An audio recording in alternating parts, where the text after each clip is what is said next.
Migration is everywhere in today's headlines, and the stories we hear and the words we choose matter more than we think. In this episode, we explore how migration is discussed in the media and in politics. We are experiencing today a climate migration which is already a global phenomenon. Most people who leave one place travel to cities. We are the recipients. We are the places where people will come together. The strength of your character has nothing to do with the color of your passport, and how hard you work matters more than where you were born. Denver believes, just as we did in 1860, that immigrants can help write the next great chapter of this city. Why do certain stories take hold more than others?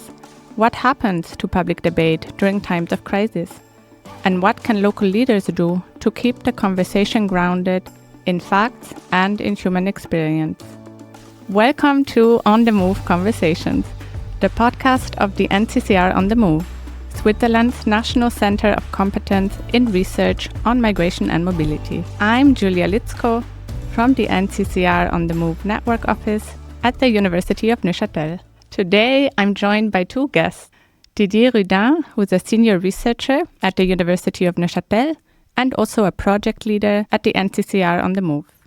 His current research at the NCCR focuses on migration narratives. How do they develop? How do they shift?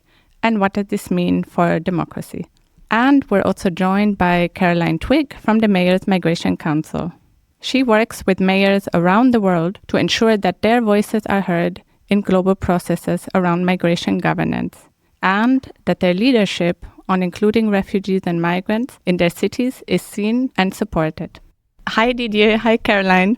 Thank you so much for making time today to be here, and welcome to On the Move Conversations. So before we dive in, I wanted to ask if you could each briefly introduce yourselves and maybe tell us a little bit about who you are, what you do for work. Let's start with you, Didier.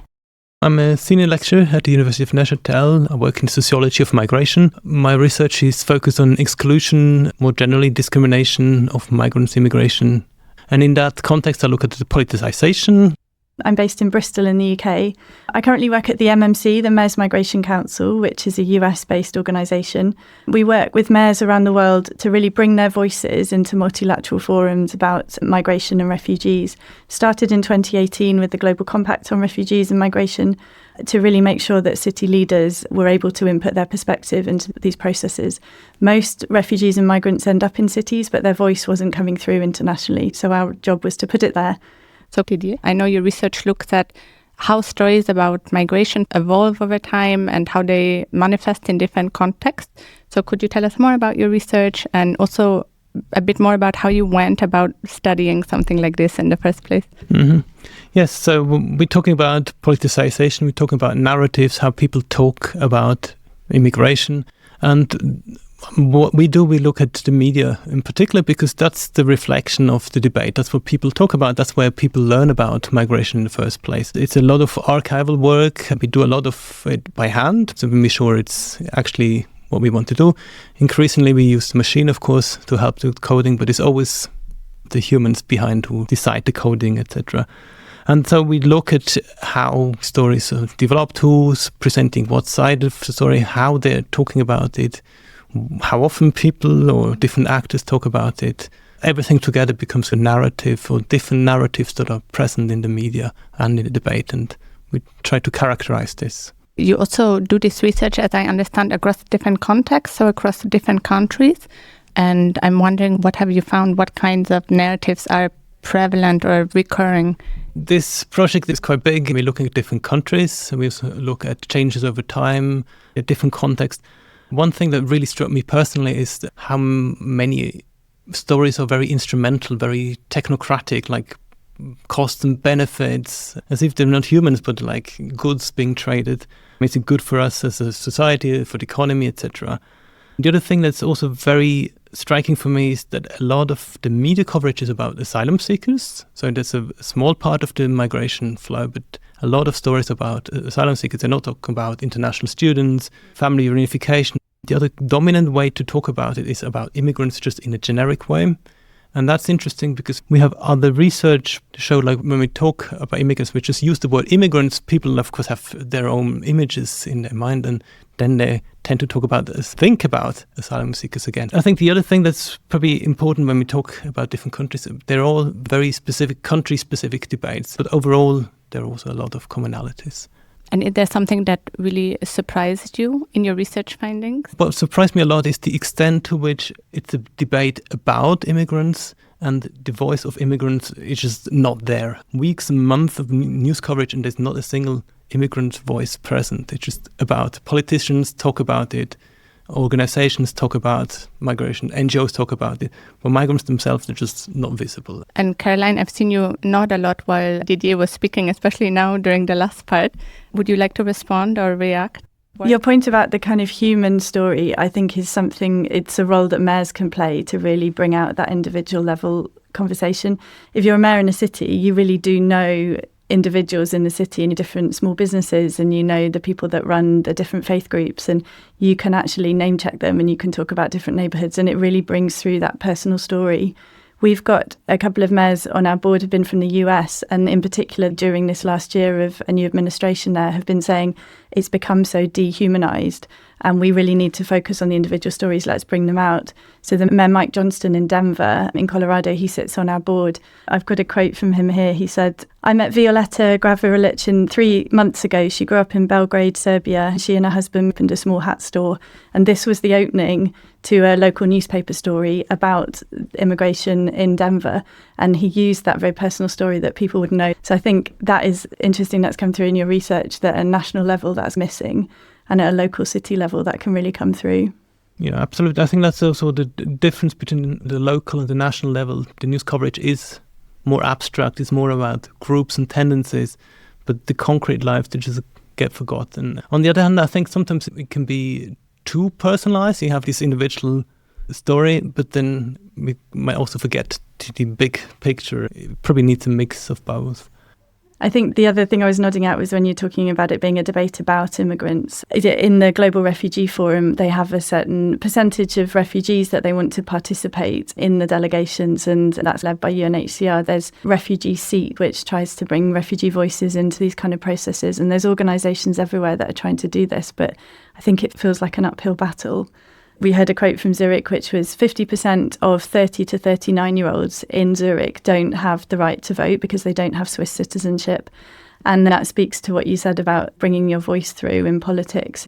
We have to be careful here because many of the immigrants are here just for a couple of years and they don't want to get engaged. So the phenomenon is just very diverse, and I think that's very difficult in a debate at local level, at the city level, at the national. It's just difficult because it's not just migrants, it's very different kinds of migrants, different needs, different voices, and getting that diversity across must be incredibly difficult for the media or for the mayor's offices. Even the same story, but people at a different point in that journey, that a migrant that arrived 2 days ago as opposed to 20 years ago, they might be going through the same journey, but they've got very different needs and they're bringing very different things at different points of that. Yeah, it's true. The thing is with the voting rights is the policy creation, isn't it? So if these are the people that are working, if they've got children in childcare, if they're contributing, if they're using the healthcare, then they don't have a voice in how that's designed. It's just not ever going to be effective enough for the whole city. But yeah, we're constantly reminded at the MMC there's differences between refugees, migrants, asylum seekers, and the different cities around the world are coping with them all in parallel, as you implied. Caroline, what would you say then is one of the biggest challenges, or maybe a unique challenge that local leaders and mayors have when it comes to talking about migration? So I think there are a lot, and I think, as you said, yeah, it's different times for different cities. We work with Kampala in Uganda. They have a huge focus at the moment on refugee support, and that's dominating their focus. In some of the cities in the world, it's around internal migrants from the rural parts of that country. In other places, it's about international migrants. As you said, unpicking those different groups and different needs is really crucial. I think one thing that is really unhelpful and is a huge challenge is the disinformation that's put out. So the kind of speed of information that goes into the media that is just not true. Sadiq Khan, the Mayor of London, he said recently, politicians have got to be bolder and braver at rebutting the misinformation and disinformation on this. So trying to say come up front, state the facts before they're asked about in the media and say what's true. Don't wait and then be on the back foot to respond to disinformation. So I think mayors are supposed to run cities. They should be thinking about services and housing, education, a huge amount of things. And yet every day they're having to respond to this kind of inflammatory misinformation that goes out there. So a challenge really is how they manage that, how they respond to that, and how they try to get ahead of it and stay up front. I find it interesting how you started with rebuttal and then actually you talk about pre-buttal, and that's the fine distinction actually that we know from research makes a big difference.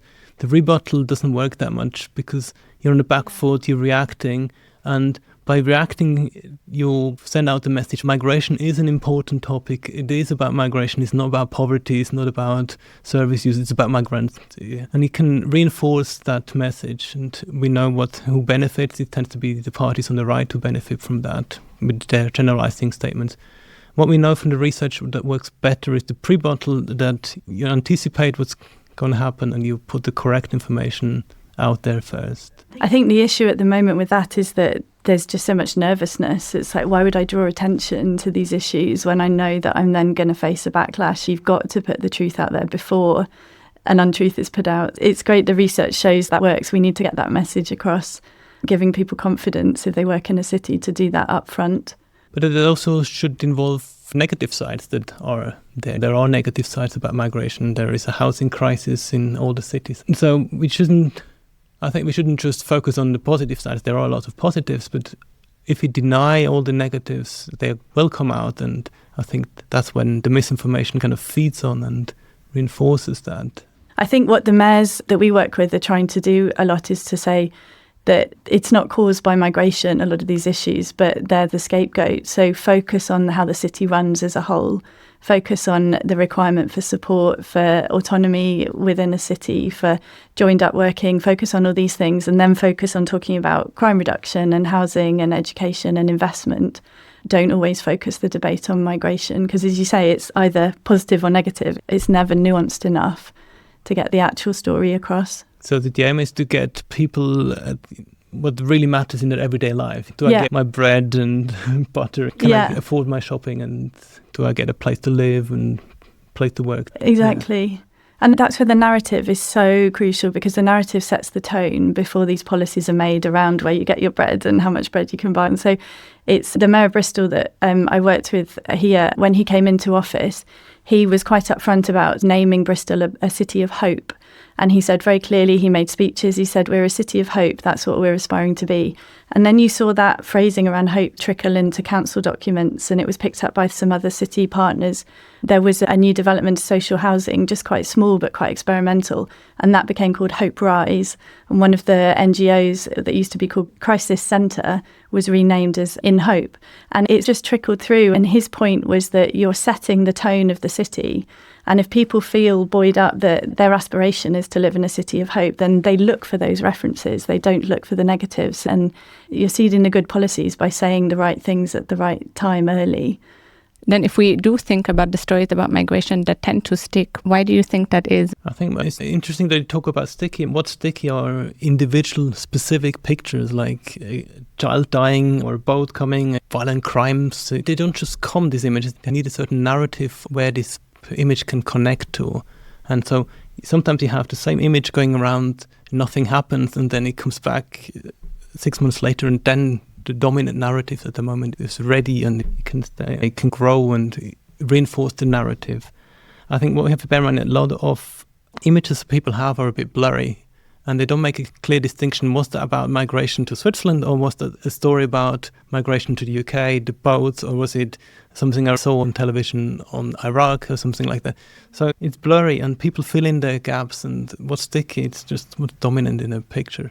Yeah, and I think at a city level, it's what people can relate to in their own personal life. So if they see something that it feels like it's happening down my road, that'll stick in their mind. As you say, a lot of external things are very blurry, and that they stick because they're really tapping into these kind of underlying issues that cities have around service provision and around increasing demand on services and reduced finances all around the world.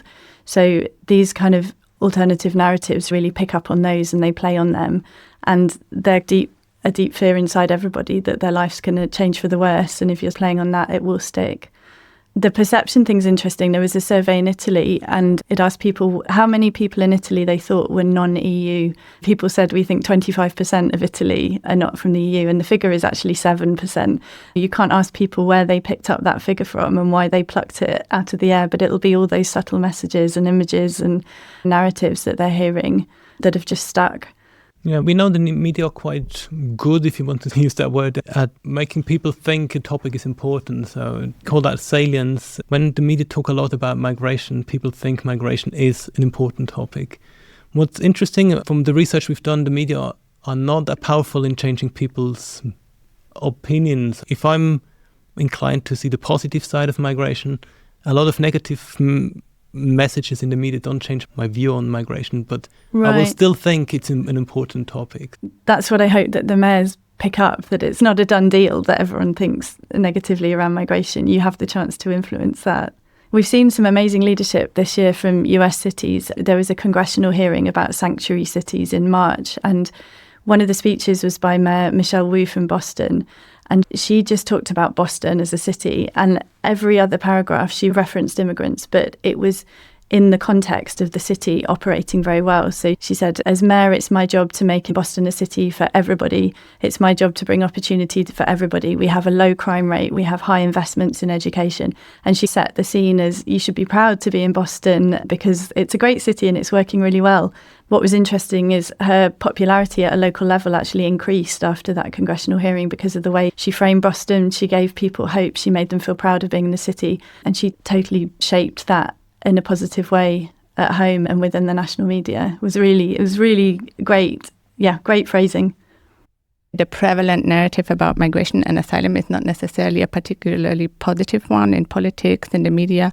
So how do these narratives impact the actual lives of migrants, of asylum seekers, of refugees, and the communities that receive them? I think the first thing I want to clarify, the media narrative is, on average, is not so bad. And we know from research that when people move, they consider places, they prefer the cities rather than the countryside because they feel they will be more welcome, they will be less excluded there. We also know that people, when they feel they're discriminated against or excluded, also from political discourse, they're more likely to leave the country again. And that's particularly the case for expats, so highly educated, that we want here for the economy. And I think that's the consequence we don't talk about. So you can have exclusionary discourse in the media and then it has an impact. People just don't feel happy where they are and they're more likely, if there's an opening in Berlin and they believe it's better in Berlin, they will move. That's something that cities can help with to an extent. In Amsterdam, the deputy mayor is very clear about Amsterdam as a city for everyone. And he has actually made it possible for the city to provide more dental care to refugees and migrants than given at a national level. And he's got several reasons for this. He said, we realised that people weren't getting adequate dental care. They therefore weren't able to work properly. They weren't contributing to the economy and they were disengaging. And if we could make that small step and give them the support, they will be more involved in the economy in Amsterdam. And the knock-on effect for that was that the message about Amsterdam as a city for everyone trickled through to the whole of society. So if you set that tone at a local level and you say there might be uncertainty internationally, but in this city we can give you a little bit more certainty and a bit more support. So please invest in here and feel secure, then that brings back benefit to the city for everyone who's there. You've both already touched on this, but I want to make sure that we highlight it again, and maybe you could each summarize in one sentence. If we want to engage with the issue of migration more constructively, what can we learn from the approaches of cities and what can we learn from your research, Didier? I think what we can learn from our research is that there are different narratives and different actors are fairly consistent, like what narrative they use. And when we see a shift in the debate, it's because some actors are more successful in placing their narrative in the media, in the debate. But it's not that they suddenly change the way they describe the situation. So there is a consistency, and when they have success, it's because their narrative resonates with people, with what's currently happening. But the narratives they're also consistent and always there. And it's who tells them as well, right? You can have essentially the same story, but if it's told to you by someone you trust implicitly, you're going to hear it very differently. And the scale of a city is really helpful for that. If the mayor reaches out, as they often do, to the business leader, the faith leader, the education leader, and they are all talking in the same way about the same things in their city, there will be a leader in that city for every person. And if they turn to their church leader or their head teacher, if that's where they get the narrative from, that's fine if they're saying the same thing. It's probably the level where it's more difficult to be exclusionary, because at the national level it's easier to see things in terms of groups and include, exclude groups. And in the city it's more like the more concrete, the practical everyday issues, I guess. And cities developed because people move. So national governments talk about a border and you're either one side of the border or the other side, you're in or you're out. And a city, everybody goes in and out of cities every day. And that's why they've developed. So the way that people live in a city is really multidimensional. And I think a city leader can talk about that in a very different way from a national government where it's so black or white and binary. There's some, I think for me, one big learning from the approach that we're seeing in cities around the world is about labelling a group. If you say there's a group of migrants, a group of refugees, you're singling out. And cities we've worked with have found that unhelpful. So I was talking to someone in Bogotá in Colombia the other day, and they said they had a set of initiatives that were for migrants, mostly Venezuelan, but also from elsewhere in South America, Latin America. And it was called the New Bogotano, and I need to say it properly, New Bogotanos policy, which means new to Bogotá. And they put out these initiatives under that umbrella. And they actually found it was unhelpful for two reasons. It was saying there's new Bogotan people and there's old, and that's an unhelpful characterisation. So they had a set of consultations with the migrant groups in Bogotá, basically focused on what should we name these programmes. So they ended up, the sort of umbrella was Bogotá, mi ciudad, mi casa, which is Bogotá, my city, my home. It's like whoever you are in that moment, you're in Bogotá and that's your city and that's your home. So they took away the label of migrant or refugee and just said, you're in Bogotá, you found a place here, whether that's for 10 minutes or 10 years. So I think the approaches we've seen where cities have taken away those labels and have tried to talk the city as an ecosystem, the city as a whole, policies that support everyone, that's really helpful. That's very interesting. And I think what's important, what we know from the research, you can't just change the word, you also have to change the behaviour. And that for me was also a sort of demonstration of where there was a voice of the people who were involved. So they worked with the groups of migrants and the communities who've been in Bogotá for generations to unpick it together. It wasn't a label that was just put on them from above, and it worked because it came from the people that were impacted. Now that we're wrapping up the conversation, do you have anything else that maybe you want to add that we didn't talk about yet? From my side, I think it would be good if debates could be more nuanced. Is difficult, but more diverse, that we include different voices, we include the different positions, different situations, different contexts. I think when we have everyone's voice out there, then it's easy to see how complex it is. There are no easy solutions, because there are always these easy solutions. The scapegoating is always there to be picked up. And yeah, I think we should have an open debate, open discussion about both the good sides, but also the negative sides, because if you don't talk about the negative sides, people will notice them. I think for me, something to take away is for the 56% of people that live in a city, listen to your local leader and try and feel connected, because those words really matter. Support your mayor if they are saying the right things and they are doing the right things, even if it goes against what you're hearing nationally. You can see the impact in your city. So be part of it and try and shape it positively as well in your own way. I think that's a good note to end on then. Thank you so much for taking the time today, Didier. Thank you for having us, and yeah, a great conversation. A big thank you once again to our guests, Didier Ruedin from the NCCR on the Move and Caroline Twigg from the Mayor's Migration Council. I'm Julia Litzko, and this has been On the Move Conversations. You can find links to Didier's research and also to Caroline's work with cities in the show notes. Thank you for listening, and until next time.